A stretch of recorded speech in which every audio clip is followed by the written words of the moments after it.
Okay, so like I said, no red wax materials. Any of the kind of gray materials that I've got loaded here are fine. And I want, for the low-res version, the low-res edition, hitting Shift F is okay, but you'll notice that there's a, by the way, Shift F is the draw polyframe option over here on the right side.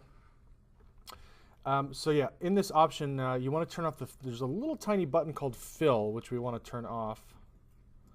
And that way it allows the kind of material underneath to show through. So like I said, any of these kind of base materials, gray materials are fine, as long as it's sort of easy to see the form underneath.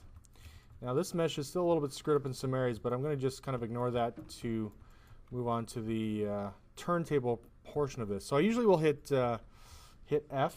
I'm going to delete my lower subdivision too, because I want my 8000 poly, let's say, to be my model here. So delete the 2000 active point level. Hit F to frame this. Make sure perspective is on. Again, I may or may not turn off dynamic. Yeah, in this case, I think I'll turn off dynamic on perspective. And next up, most of these settings are in this sort of movie panel at the top of Zbrush in the menu bar. So first thing is we want to make sure we go to Document, not Window, because this will record all the tools, everything in the kind of entire workspace. And we want this to be as large as possible, so I'll hit Large. Next up, I'll go to Modifiers. And mainly because of the way the software, I think, exports the video file, I've learned that, unfortunately, 24 frames a second isn't ideal for this, so I usually set it to 30 recording frames per second, and I'll hit Enter to enter that number. All these other options are fine. What I'm going to do is turn the cursor size down to 0, because if you don't and you move your mouse while it's recording, it sort of shows this little yellow circle for the cursor, which I find very distracting. Also, I tend to like 10-second turntables, so one whole turn for 10 seconds. So if at 30 frames a second for 10 seconds, we want 300 frames. If you've built this thing correctly, it should rotate on the y-axis, which should be the vertical axis. So it should sort of spin on its correct axis. If you have a problem where it's like spinning around a different direction, you can turn off Y and try Z or X if that's an issue. So that's it for the modifiers. It's really just the cursor size and spin frame and frames per second. So 30 frames per second, no cursor size, 300 spin frames per cycle. And I'll close modifiers down. Next up is title image. For some reason, Zbrush likes to just promote itself like crazy. So when you do a turntable, if you leave this on by default, it'll fade in and fade out a Zbrush logo, which will actually cover up part of your turntable. So I usually set these to 0. And when people leave these on, they lose 10-15% for the turntable portion of the grade. So very easy. Just go to title image, turn them to 0. There's also an overlay image, which is, again, kind of like a little logo, I think, that pops up in the corner. Now, I used to just turn this off, but what I've been doing in the last few years is that, unfortunately, these turntables don't show you the poly count or the active point count. So what I've done is I've made a very simple PSD file with a black background, white text. I'll give you guys this on Moodle. It's just called polycount.psd. So I'll just show you what that looks like. It's very, very basic. So I have poly count, and I have the low poly count number. So I'll show you how this works. I'm just going to go to Movie. Oh, it's opening up. Any day now. All right, there we go. So, yeah, that's okay. So it's just this simple. I mean, you can punch in that number for active points. I think the active points actually represents vertices, not polygons. But typically those two numbers are within 2 digits of each other. So like I think the actual poly count will be something like 80, 60, 61 or something like that. So it's generally pretty close to the same ballpark. So I've got this little PSD. You can update it yourself when you want to slap this on, but what you want to do is swap this. So there's the actual image. I'm going to click on this Zbrush logo. It'll bring up a little import menu. So I'm going to import that PSD. And there's also a mask. So the mask is one of the reasons why I have a black background and a white text, is that it kind of acts like a mask so that only that part of the image is obscured where this text is. So I'm going to just simply load the same image again for the mask. There we go. So that's it. And you can increase the opacity so it's like a solid view if you want. I mean, 0.25 is probably going to be okay. So yeah, the key thing is fill is off. Hit F to frame it. And then if you need to, you can hold Alt, left mouse click and drag to zoom out a bit if you want, if you need to. Turn off dynamic. And then I can simply go to movie. Everything's set up and ready. I'll just go movie, turntable. What was the image you set up for? The image will show the poly count. So you won't see it right now, but in a second, I'm going to show you the movie playback. And you'll see the poly count in the lower right corner. That's the overlay image. So that's something we have to set up. We have to go to Photoshop, change it to the number. Yeah, that's exactly it. So you'll load the PSD document, just change the number to reflect your base resolution active points or poly count. That's total points on our screen is the one we use? No, just the active for the head. So the active points is basically the vertex count or essentially the poly count of the current subtool, which is the head. So when you guys do a turntable, I should actually mention this. I should turn on the visibility of the other subtools. That would be a good idea.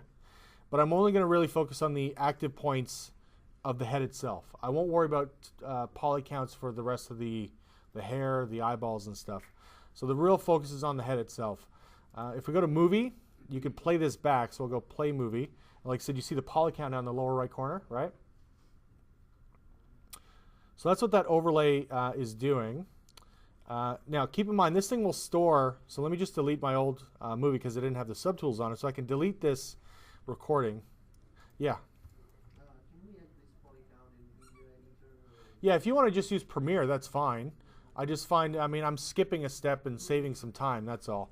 So I don't have to export to Premiere and then recompress the file. It's kind of just easier to go to movie, overlay, and then you load the image for the poly count. Now, like I said, you can make this 100% opaque, so it's viewed solidly. So I'll try that, and this time I've got the subtools on. Like I said, I think it's in the outline. I've updated a bit, but yeah, the active points is really referring to, or the poly count I'm really looking at is specifically in the head. All the other stuff we can kind of deal with Z-remeshing that at other stages. So let's go to, again, movie, turntable. Should use all the same settings.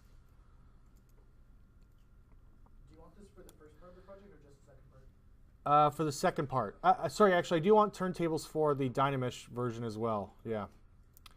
So I believe it's in the outlines. I'm going to double check that though. But poly count is not relevant. Well, yes, actually, it is relevant. Sorry, poly count is relevant for the Dynamesh because your limit is 750,000 in Dynamesh. So it would be useful to see the poly count listed for sure. So yeah, back to movie. And if I play this back, play movie, there we go. So we see that. Now keep in mind, I don't know why Zbrush does this, but I think it's under modifiers, the playback time always doubles the recording time. So if you really want to see this at its current speed, you can set the playback frames per second to 30 as well, and then just kind of preview it. So if I go play movie, there's more, it's true speed, true playback speed.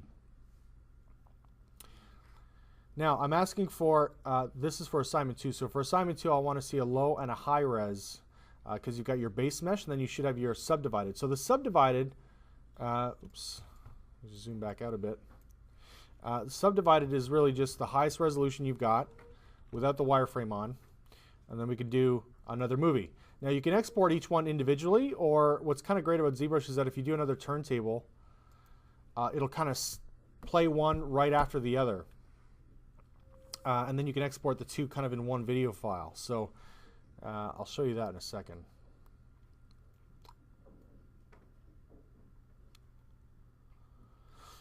Let this thing record, and then all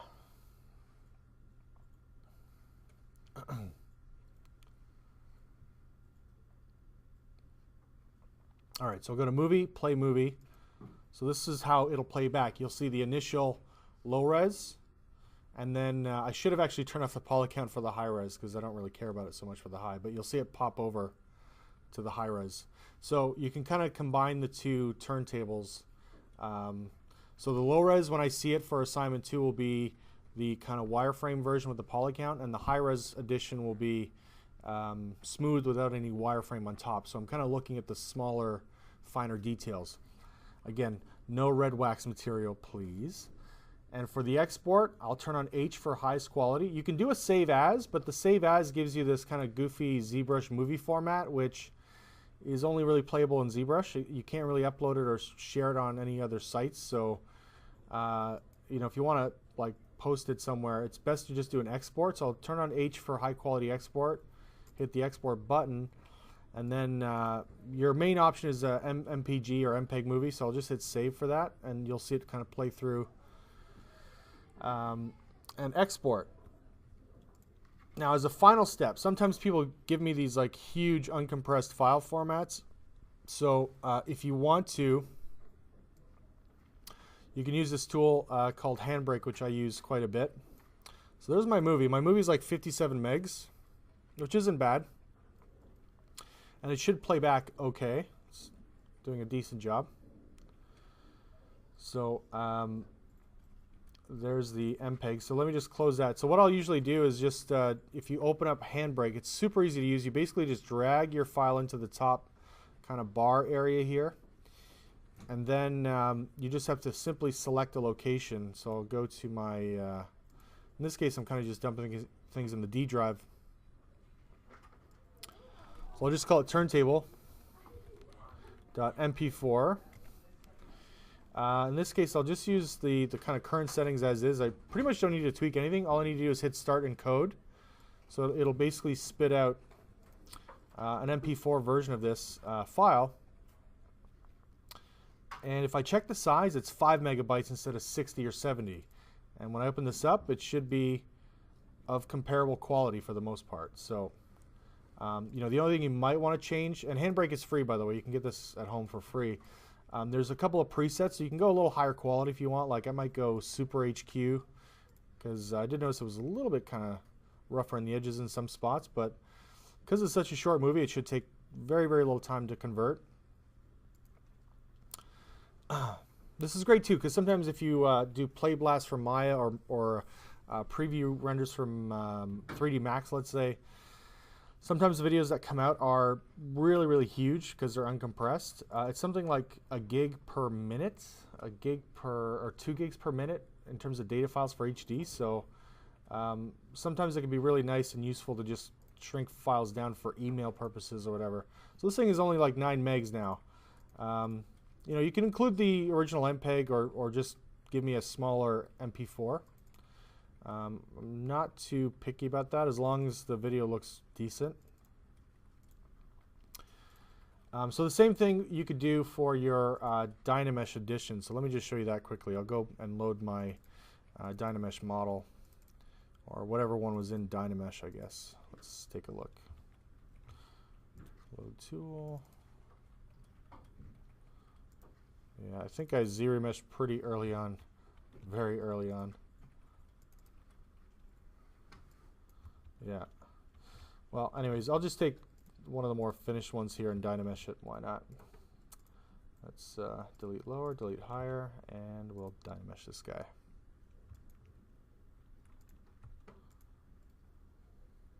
Okay, so there's the Dynamesh version. So again, for assignment 1, and this is just kind of for ease of use for me, you guys can basically do 2 movies. Same settings, and again, I'm not going to be super picky about the overlay, like having a poly count for that one.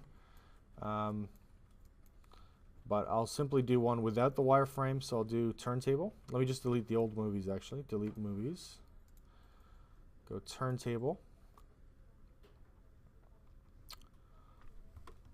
Okay, so I usually like to not sort of touch things. I don't want to touch the view at all. I'll just simply turn on the polyframe option and then go back to movie. That way you get a nice kind of clean transition from the wireframe edition to the non kind of wireframe edition.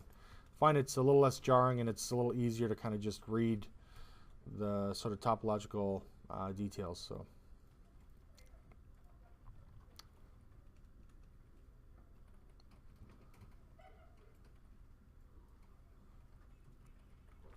Okay, so that's done, and if I just go to movie, play movie, we'll get that, should get that nice kind of clean transition from one view to the wireframe view. There, nice. And for the first assignment, do we have to get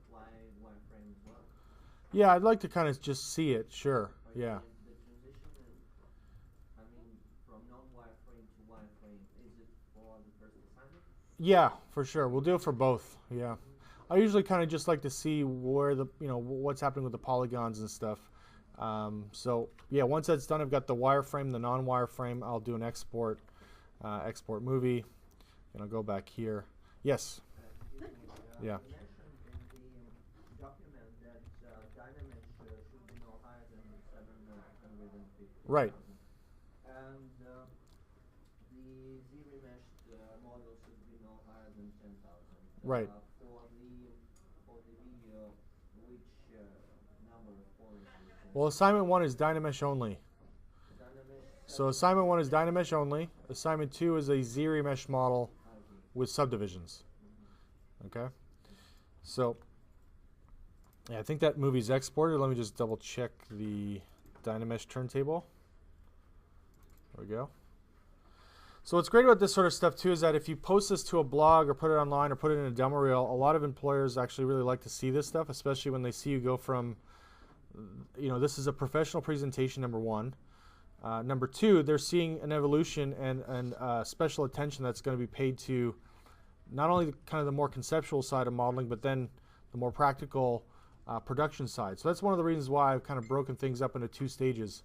So we've got Dynamesh, right, kind of the raw sculpting side, and Z-remesh assignment 2, where we do refinements and we prepare this thing potentially for things like lip sync, facial animation, things of that nature. So hopefully that helps you guys out.